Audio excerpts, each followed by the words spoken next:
विरहाच्या ढगीवर आभाळाचा अभिषेक, भिजलेली ओली चिंब माती झाली सुवासिक. विरहाच्या ढगीवर आभाळाचा अभिषेक, भिजलेली ओली चिंब माती झाली सुवासिक.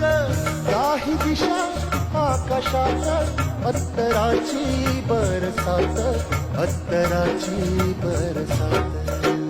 काही दिशा आकाशात अत्तराची बरसात, आसमंत सारा धुंद झाला ग. सोसाट्याचा आला वारा, सरसर आल्या धारा, भिजून या देह चिंब झाला ग. सजणीला भेटायला साजणानं यावं तसं,